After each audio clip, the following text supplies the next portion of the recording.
আসলে এটা প্রকৃতপক্ষে বিজয় নয়। আজকে যদি এই ভারতবর্ষ প্রকৃতপক্ষে মুসলমানরা বিজয় করতে পারত, আজকে যদি লাল কেল্লার মধ্যে যদি আজকে কালিমার পতাকা উড্ডয়ন হতো, তাহলে মুসলমানদের সেখানে নির্যাতন করতে পারত না। কিন্তু ভারতবর্ষকে এটাও মনে রাখতে হবে, এই ভারতবর্ষ যেভাবে মুসলমানরা বিজয় অর্জন করে নিয়ে আসছে, ঠিক একটা সময় আসবে দিল্লির লাল কেল্লা ইসলামের পতাকা উড্ডয়ন হবে। কথা বলেন ঠিক কিনা?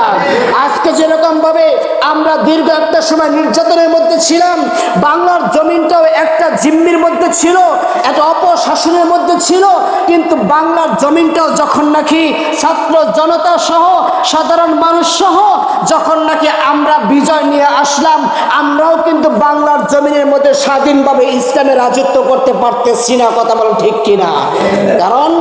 কারণ আমাদেরও এখনো পরিপূর্ণভাবে আমাদের স্বাধীন হয় নাই। আমাদেরকে এখনো দাদা বাবুরা জিম্মি করে রাখছে, আমাদেরকে এখনো পশ্চিমারা জিম্মি করে আসছে। তাদের দেওয়া প্রেসক্রিপশনে এখনো আমাদের বাংলার জমিন চালানো হচ্ছে। কথা বলেন ঠিক কিনা? কিন্তু তাদের থেকে আমাদেরকে বাংলাকে রক্ষা করতে হবে।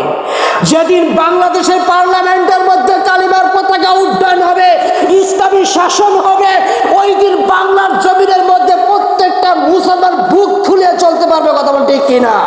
কারণ আল্লাহ বলেছেন, ইজা জাআ নাসরুল্লাহি ওয়াল ফাতহ, ইজা জাআ নাসরুল্লাহি ওয়াল ফাতহ, যখন নাকি আল্লাহর সাহায্য এবং বিজয় দেখতে পাবে, যখন আল্লাহ তাআলার সাহায্য এবং বিজয় তোমাদের মধ্যে আসবে, ওয়া রাআইতান নাসা ইয়াদখুলুনা ফি দীনিল্লাহি আফওয়াজা, তোমরা তখন দেখবে মানুষ দলে দলে আল্লাহর দ্বীনের মধ্যে প্রবেশ করতে থাকবে। বলুন সুবহানাল্লাহ।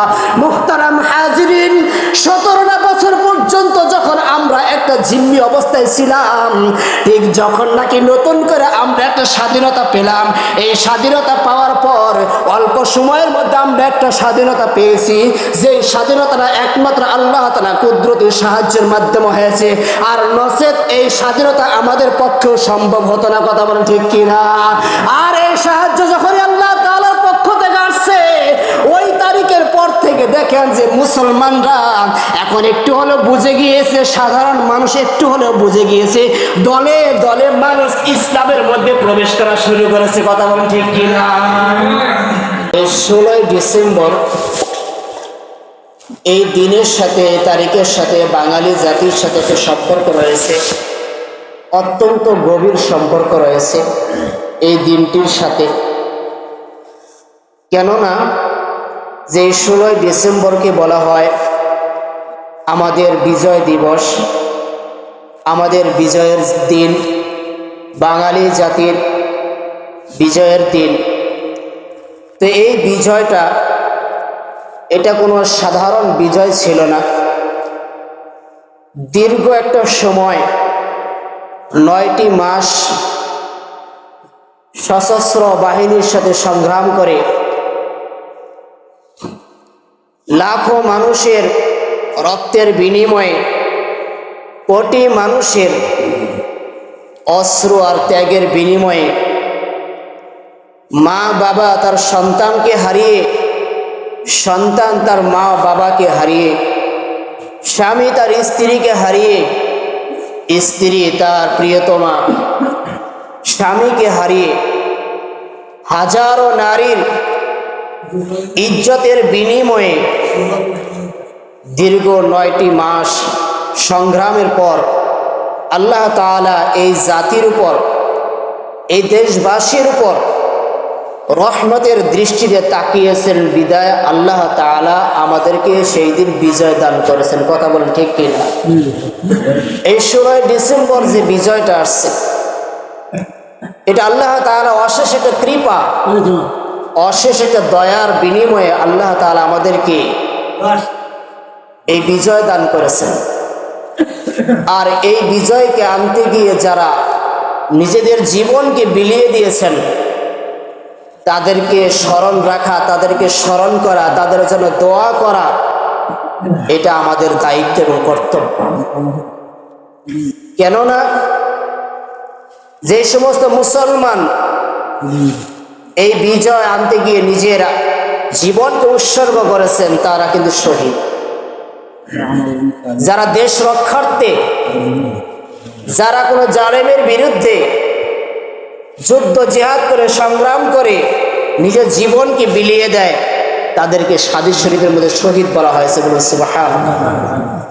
ঠিক তেমনই ভাবে যখন জুলাই গণ অভ্যুত্থানে যখন নাকি যারা যে সমস্ত মুসলমান নিজের জীবনকে উৎসর্গ করেছে মানুষের অধিকার আদায়ের জন্য, তাদেরকে হাদিসের ভাষায় শহীদ বলা হয়। বলুন সুবহানাল্লাহ। কারণ কোন জালেমের বিরুদ্ধে যখন নাকি কোনো মুসলমান সংগ্রাম করবে এবং নিজের জীবনকে উৎসর্গ করবে, সেই সংগ্রামে তারা শহীদ। আগুনে পুড়ে মরবে, পানিতে পড়ে মরবে, রাস্তায় দুর্ঘটনার শিকার হয়ে মরবে, প্রতিপক্ষকে রক্ষার্থে যখন নিজের জীবনকে উৎসর্গ হবে, নিজের জীবন চলে যাবে, নিজের ইজ্জত রক্ষার্থে যদি নিজের জীবন চলে যায়, তাহলে তাদেরকে হাদিসের ভাষায় তাদেরকে শহীদ বলা হয়েছে। তো মুহতারাম হাজিরিন, এই 16 ডিসেম্বরের পূর্বে আমাদের আরেকটি সংগ্রাম ছিল। যখন এই পুরো ভারতবর্ষটা যখন ব্রিটিশরা শাসন করেছিল, ব্রিটিশরা শাসন করার পূর্বে প্রায় 600 বছরের মতো মুসলমানরা শাসন করেছে সেই ভারতবর্ষ। আর তাদের শাসন আমলেই ব্রিটিশরা যখন নাকি ভারতবর্ষের মধ্যে ব্যবসার উদ্দেশ্যে নিয়ে আসছিল, বণিক বেশে আসছিল, আর তারা তাদের কৌশলে কৌশলে তারা তাদের সময়কে অতিবাহিত করেছে, ব্যবসা বাণিজ্য করেছে, কৌশলে কৌশলে যখন নাকি ভারতবর্ষটাকে তারা নিজেদের আয়ত্ত করে নিয়েছে, নিজেদের রাজত্ব কায়েম করেছে। ব্রিটিশরা যখন 200 বছর পর্যন্ত এই ভারতকে অপশাসন করেছিল, সেই শাসন আমলে যখন মানুষ নির্যাতিত নিপীড়িত ছিল, যখন ভারতবর্ষের মধ্যে অপশাসন চলতেছিল যে এইভাবে আর ভারতবর্ষকে শাসন করতে দেওয়া যাবে না, তাদের বিরুদ্ধে রুখে দাঁড়াতে হবে, তাদের বিরুদ্ধে বলিষ্ঠ কণ্ঠ দিতে হবে, তাদের বিরুদ্ধে প্রতিবাদী কণ্ঠ দিতে হবে, সেই কণ্ঠ সেই আওয়াজ দিয়েছিল আমাদের পূর্বপুরুষ উলামায়ে কেরাম। বলি সুবহানাল্লাহ। তো সেই তাদের বিরুদ্ধে যখন নাকি বলিষ্ঠ কণ্ঠে তাদেরকে এরকম দমন করার জন্য আক্রমণ স্বরূপ কথা বলেছিল, ভারতবর্ষকে দারুল হারব তথা শত্রু কবলিত দেশ ঘোষণা করেছিল, সে আর কেউ নয়, তিনি আমাদেরই পূর্বপুরুষ, তিনি শাহ আব্দুল আজিজ দেহলভী, মুহাদ্দিস দেহলভী রহমতুল্লাহি আলাইহি। বলুন সুবহানাল্লাহ। মুহতারাম হাজিরিন, যখন এই ভারতবর্ষের মধ্যে শত্রু কবলিত দেশ ঘোষণা করলেন শাহ আব্দুল আজিজ মুহাদ্দিস দেহলভী রহমতুল্লাহি আলাইহি, তার একটি গর্জনে, তার একটি আওয়াজে পুরা ভারতবর্ষের মধ্যে একটা দাবানলে ছেয়ে গিয়েছিল। ঠিক সেই মুহূর্তে হিন্দু মুসলিম সকলে ঐক্যবদ্ধ হয়ে সেই লড়াইয়ের মধ্যে, সেই সংগ্রামের মধ্যে ঝাঁপিয়ে পড়েছিলেন। আর সেই সংগ্রামের মধ্যে যারা শাহাদাত বরণ করেছিলেন, সর্বপ্রথম কালাকাটার ময়দানে আমাদের পূর্বপুরুষ তারা জীবন দিয়েছিলেন। হযরত মাওলানা আহমদ রহমতুল শহীদ রহমতুল্লাহি আলাইহি সেখানে জীবন বালাকটের ময়দানে জীবন দিয়েছিলেন। আমাদের পূর্বপুরুষ হযরত মাওলানা ইসমাইল শহীদ রহমতুল্লাহি আলাইহি সেখানে জীবন দিয়েছিলেন। বলে সুবহানাল্লাহ। মুহতারাম হাজিরিন, সেই ধারাবাহিকতায় শামিলির ময়দানে সেখানেও জীবন দিয়েছিলেন প্রথম কে? দেখা যায় আমাদের পূর্বপুরুষ হযরত মাওলানা জামিন রহমতুল্লাহি আলাইহি শহীদ সহ আরো অনেক মর্দে মুজাহিদ, বীর মুজাহিদগুলি সেখানে জীবন দিয়েছিলেন এই ভারতবর্ষকে রক্ষা করার জন্য, তাদের থেকে ব্রিটিশ শাসকদের হাত থেকে এই ভারতবর্ষকে রক্ষা করার জন্য।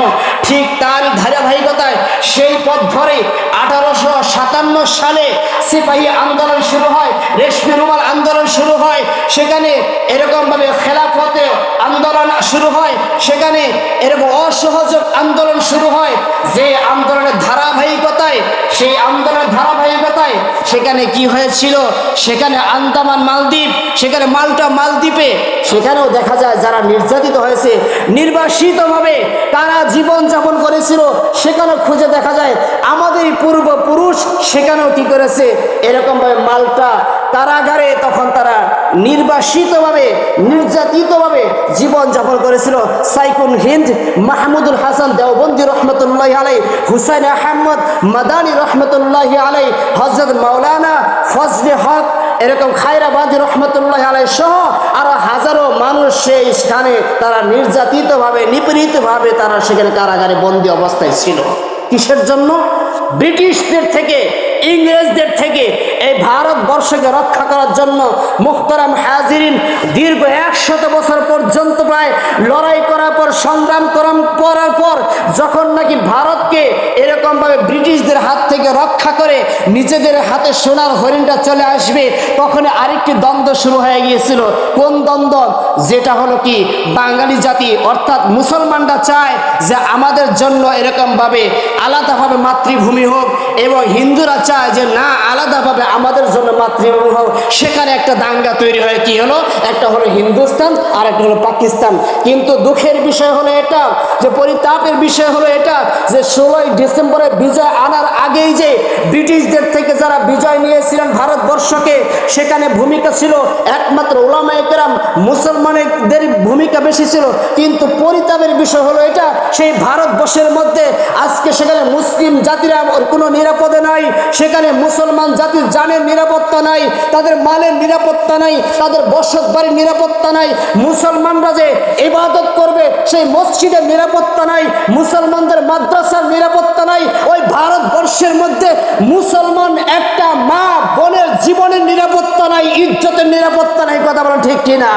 ওই ভারতবর্ষরা আজকে মুসলমানদের সাথে পুরোটাই গাদ্দারি করতেছে, পুরোটাই গাদ্দারি করতেছে। কিন্তু আমরা কিছু নাগরিক আছি, আমরা কিছু মুসলমান আছি, তাদের নামে আবার তাসবিহ গুনি, তাসবিহ জপি, এরকম মুসলমান আছে না নাই?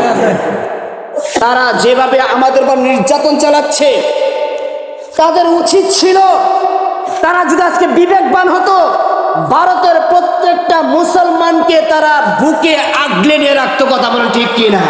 কিন্তু গোমূত্র খাওয়া বাহিনীর কোনো আকল নাই।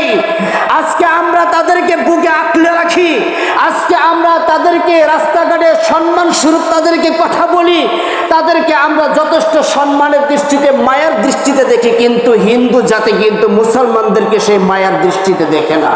তো মুহতারাম হাজিরিন, আমি আপনাদের কাছে যেই কথাটা বলতেছিলাম, আজকে দেখেন ভারতে একটা বাবরি মসজিদ যখন শহীদ করেছে, আরেকটা বাবরি মসজিদ যখন নিজের জীবনকে উৎসর্গ করার বিনিময় দিয়ে হলেও প্রতিজ্ঞা করেছে যে একটা বাবরি মসজিদ করব, সেখানে কাজ চলতেছে, কোটি কোটি টাকা জমা হইতেছে।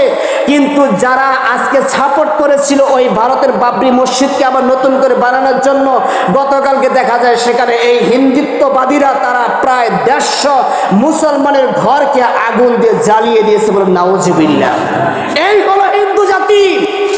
তারা কোনোদিন মুসলমানদের বন্ধু হতে পারে না, যতই আপনি বন্ধুত্ব দেখান না কেন, কিন্তু হিন্দু জাতি কোনোদিন আপনার সাথে বন্ধুত্ব দেখাবে না।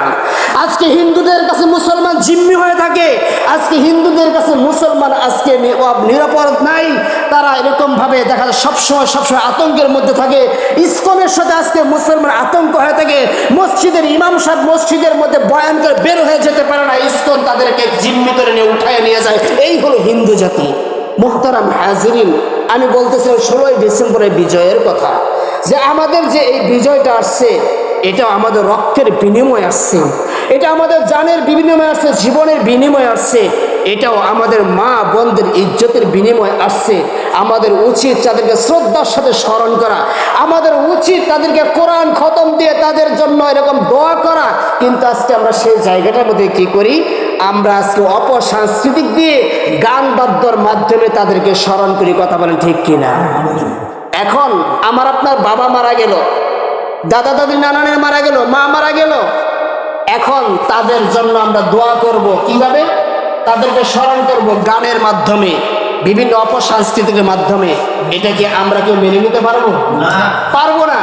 তাহলে আমাদেরকে যারা রাস্তা দেখিয়েছে, আমাদেরকে স্বাধীনভাবে চলার সুযোগ দিয়েছে, আমাদেরকে যারা বুক ফুলে চলার মতো সুযোগ দিয়েছে, যাদের বিনিময়, রক্তের বিনিময় এই বাংলার জমিনের মধ্যে এতগুলো মসজিদ হয়েছে, মাদ্রাসা হয়েছে, যেটা পাকিস্তান থাকাকালীন হয়েছিল না, কিন্তু আজকে তাদেরকে আমরা কেন গানের মাধ্যমে স্মরণ করি?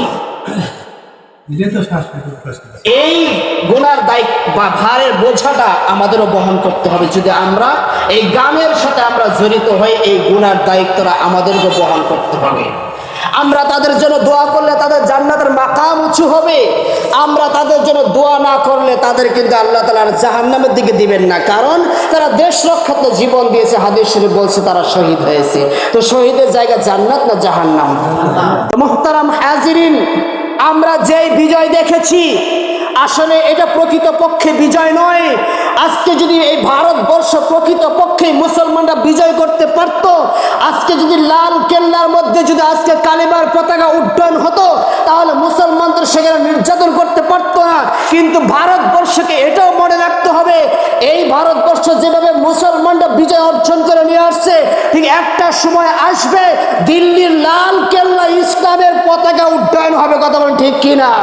আজকে যেরকম ভাবে আমরা দীর্ঘ একটা সময় নির্যাতনের মধ্যে ছিলাম, বাংলার জমিনটাও একটা জিম্মির মধ্যে ছিল, একটা অপশাসনের মধ্যে ছিল, কিন্তু বাংলার জমিনটাও যখন নাকি ছাত্র জনতা সহ সাধারণ মানুষ সহ যখন নাকি আমরা বিজয় নিয়ে আসলাম, আমরাও কিন্তু বাংলার জমিনের মধ্যে স্বাধীনভাবে ইসলামের রাজত্ব করতে পারতেছি না। কথা বলেন ঠিক কিনা?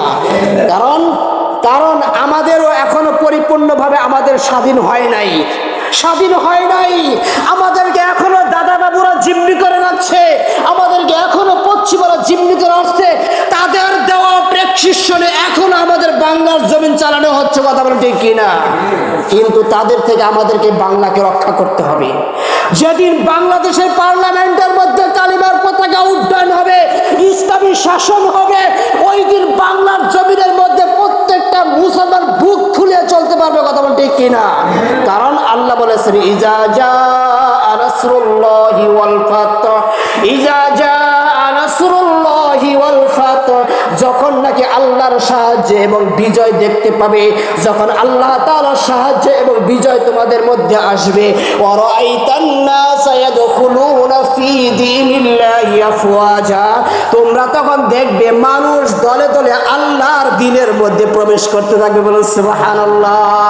মুহতারাম হাজিরিন, 17টা বছর পর্যন্ত যখন আমরা একটা জিম্মি অবস্থায় ছিলাম, ঠিক যখন নাকি নতুন করে আমরা একটা স্বাধীনতা পেলাম, এই স্বাধীনতা পাওয়ার পর অল্প সময়ের মধ্যে আমরা একটা স্বাধীনতা পেয়েছি, যে স্বাধীনতাটা একমাত্র আল্লাহ তাআলা কুদরতের সাহায্যের মাধ্যমে হয়েছে, আর নচেত এই স্বাধীনতা আমাদের পক্ষেও সম্ভব হতো না। কথা বলেন ঠিক কিনা? আর এই সাহায্য যখন আল্লাহ তাআলার পক্ষ থেকে আসছে, ওই তারিখের পর থেকে দেখেন যে মুসলমানরা এখন একটু হলেও বুঝে গিয়েছে, সাধারণ মানুষ একটু হলেও বুঝে গিয়েছে, দলে দলে মানুষ ইসলামের মধ্যে প্রবেশ করা শুরু করেছে। কথা বলেন ঠিক কিনা? আল্লাহ তাআলা বলতেছেন, বিহামদি রাব্বিক ফাসাব্বিহ বিহামদি রাব্বিক, আল্লাহর সাহায্য আসছে, দলে দলে মানুষ এরকম ভাবে ইসলামের মধ্যে প্রবেশ করেছে। ফাসাব্বিহ বিহামদি রাব্বিক, তাহলে তোমাদের কাজ হলো এখন গর্ব নয়, অহংকার নয়, এখন আল্লাহ তাআলার পবিত্র বর্ণনা করা। বলুন সুবহানাল্লাহ। ওয়াস্তাগফির, এখন তোমাদের কাজ হলো তোমরা আল্লাহর কাছে ক্ষমা প্রার্থনা করবে।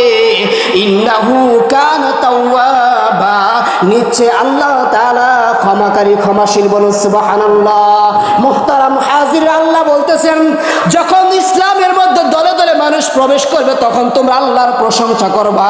কিন্তু আজকে দেখা যায় কেউ কেউ জেনে হোক না জেনে হোক, বুঝে হোক না বুঝে হোক, এরকম ভাবে বক্তৃতা বসে যে আমরা এখন সুযোগ এসেছে আমাদের, আমরা কেউ বলে যে আমরা 52 বছরের প্রতিশোধ নিব, আবার কেউ বলে আমরা 17 বছরের প্রতিশোধ নিব। ও মুসলমান মনে রেখো, আল্লাহ প্রতিশোধ নিতে বলেন নাই, আল্লাহ বলছেন তোমরা আমি রবের শুকরিয়া আদায় করতে থাকো। কথা বলেন ঠিক কিনা? আল্লাহ চাইছেন তোমরা আমার শুকরিয়া আদায় করো, কিন্তু আমরা উল্টা হয়ে গেছি, আমরা প্রতিহিংসা করতেছি। কি ভাই? প্রতিহিংসা করতেছি না? ভাই ভাইয়ের সাথে হিংসা করতেছি, পরিবারের মধ্যে হিংসা করতেছি, এরকম প্রতিবেশীর সাথে হিংসা করতেছি। এবার বলেন তো, আমরা যে কোনো দল করতে পারি, কোনো দলের মধ্যে সমস্যা নাই, কোনো কিছুই নাই, কিন্তু আমাকে একটা জায়গায় অটল থাকতে হবে যে আমি যাই করি না কেন আমাকে ঈমানটাকে ঠিক রাখতে হবে। কথা বলেন ঠিক কিনা? কারণ ওই বিজয় নয় যে বিজয়ের পর পরাজয় আছে, ওই শান্তি নয় যে শান্তির পর অশান্তি আছে, ওই সুখ নয় যে সুখের পর আমার অসুখ আছে, ওই নিরাপদ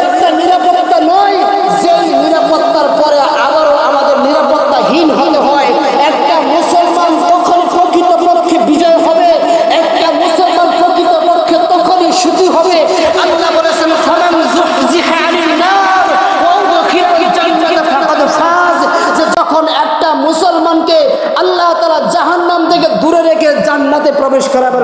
সুবহানাল্লাহ। ওটাই হলো প্রকৃতপক্ষে সুখ, ওটাই হলো প্রকৃতপক্ষে বিজয়, ওটাই হলো প্রকৃতপক্ষে শান্তি। কারণ আল্লাহ তাআলা পবিত্র কোরআনের মধ্যে বলতেছেন, লা ইয়ামাসসুনা ফিহা নাসাবুন ওয়া লা ইয়ামাসসুনা ফিহা লুগুব। ও বান্দা, দুনিয়ার মধ্যে যত কিছু তুমি করো না কেন, যা কিছু কামাও না কেন, যত বিজয় অর্জন করো, যত অশান্তি অর্জন করো, প্রত্যেকটা বিজয়ের পর তোমার পরাজয়, প্রত্যেকটা শান্তির পরে আবার তোমাকে অশান্তি। আর লা ইয়ামাসসুনা ফিহা নাসাবুন ওয়া লা ইয়ামাসসুনা ফিহা লুগুব। জান্নাত এমন একটা জায়গা, যে জায়গাটার মধ্যে তোমার কোনো অশান্তি বলতে কিচ্ছু থাকবে না, তোমার কষ্ট বলতে কোনো কিছুই থাকবে না। বলেন সুবহানাল্লাহ। অন্য আয়াতের মধ্যে আল্লাহ বলেন, অফিহা মা তাশতাহি আনফুসুকুম ওয়া তালাজ্জুল আ'য়ুন ওয়া আনতুম ফিহা খালিদুন। জান্নাত এমন একটা জায়গা বান্দা তোমাকে দেওয়া হবে, যে জান্নাতের মধ্যে তোমার মন যা চাবে, মন যেটা দিয়ে তৃপ্তি পাবে এবং চোখ যেটা দিয়ে তোমার তৃপ্তি পাবে, ওই জিনিসটাকে জান্নাতের মধ্যে আল্লাহ তোমাকে দিয়ে দিলেন। সুবহানাল্লাহ। হুম ফিহা খালিদুন। আল্লাহ বলতেছেন ওই জায়গাটার মধ্যে তুমি অনন্তকাল সেখানে থাকবা। সুবহানাল্লাহ। তাহলে কি ভাই, আমরা কি ক্ষণস্থায়ী জিন্দেগির শান্তি চাই, না আমরা চিরস্থায়ী জিন্দেগির শান্তি চাই? তো চিরস্থায়ী জিন্দেগির শান্তি চাইতে হলে আমাকে সবসময় আমাদেরকে ক্ষমার দৃষ্টিতে দেখতে হবে। কিসের দৃষ্টিতে ভাই? ক্ষমার দৃষ্টিতে দেখতে হবে, প্রতিশোধের দৃষ্টিতে নয়। কেননা এই সূরাটা নাজিল হয়েছিল যখন নাকি মক্কা বিজয় হয়, ঠিক সেই মুহূর্তে আল্লাহ তাআলা এই কোরআনটাকে, এই আয়াত সূরা নাসর নাজিল করেছিলেন। সেখানে এটাই বুঝেছেন যে আল্লাহ রাসূল সাল্লাল্লাহু আলাইহি ওয়াসাল্লাম প্রতিশোধের মাধ্যমে বিজয় অর্জন করেন নাই, বরং আল্লাহ রাসূল সাল্লাল্লাহু আলাইহি ওয়াসাল্লাম মক্কাটাকে ক্ষমার মাধ্যমে বিজয় অর্জন করেছেন। সুবহানাল্লাহ। আল্লাহ তাআলা আমাদের সবাইকে এই 16 ডিসেম্বরকে বুঝে ওই সমস্ত মানুষদের জন্য যারা এই 16 ডিসেম্বর বিজয় দিবস আনতে গিয়ে শাহাদাত বরণ করেছে, ত্যাগ স্বীকার করেছে, তাদেরকে যথাসাধ্য যে মর্যাদা দিয়ে দোয়ার মাধ্যমে আমাদেরকে সেই দিনটাকে পালন করার তৌফিক দান করে সেগুলো আমিন। এবং